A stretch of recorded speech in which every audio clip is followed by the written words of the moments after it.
And that breaking news is coming to us from Hustisford in Dodge County, where a worker was rescued after getting trapped under a collapsed portion of a dam. Amazingly, he came out of that collapse with no apparent injuries. DNR dam experts are now on the scene.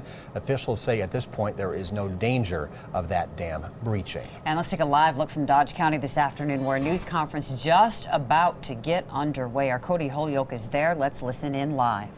We were dispatched for a worker who was working on the dam. They were doing some general maintenance and overhaul on the dam. Part of the structure collapsed while they were trying to remove it, pinning the worker inside some concrete. We got on scene. The worker was extricated out at 3:10. That was a 53-year-old male from Shawano. He is fine. He was transported off scene. He had no critical injuries at the time we had him. We were able to slide him through some narrow openings.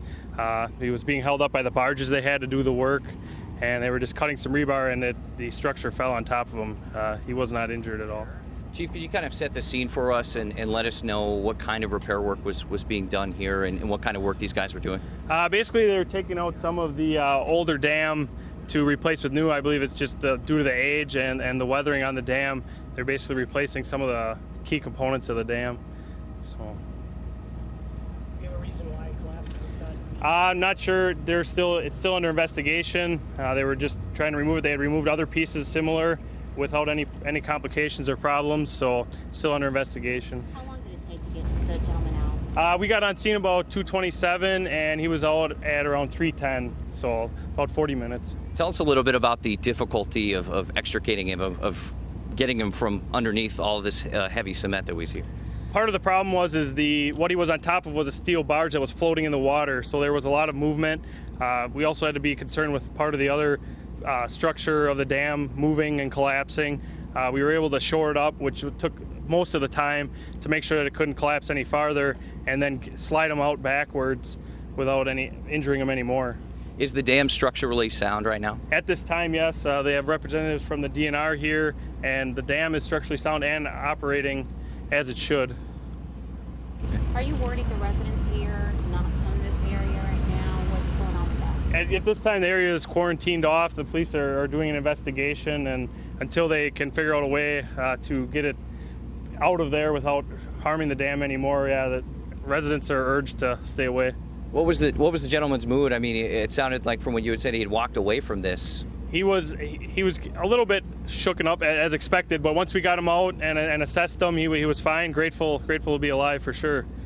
It's my understanding, did you guys use chainsaws, jackhammers to extricate him? Or? We did have to use some chainsaws to cut some wood that they had for some cribbing out of the way so we could make room to slide him out. But other than that, there was no other heavy equipment used. We did use one of their excavators to kind of support the far side so it wouldn't fall down anymore. Guys shore up the area so firefighters can get in safely. What did you guys use? We used cribbing and some other chains, and we hoisted it off to the standing dam. How much weight are we talking about here that was on top of it? Oh, I don't know what those concrete pylons are. A couple thousand pounds for sure. So it's actually trapped underneath them. Yeah, they actually make like a upside down U, and he was actually stuck underneath. No injuries. It didn't hit him. He just kind of went down with it, and he was stuck basically underneath there, and we were able to gain access from behind and pull him out backwards. The factor of just being in the right place at the right time when the collapse happened? Yes, very, very lucky to where he was. How many times have you ever had to do this type of rescue before? Absolutely not. No, I've never seen anything like this. Usually when we have to do rescues or stabilization, we're on solid ground when it comes to other incidences, but here we had the barges moving in the water, so it was very challenging. He's expected to be just fine. Yeah, we assessed him, and he's been taken off scene, but he did not go by ambulance. We strongly urged that he go, and he said he was going to have his coworkers take him in to get checked out. So, what was the company that he worked for? I believe it was Great Lakes Marine Contracting.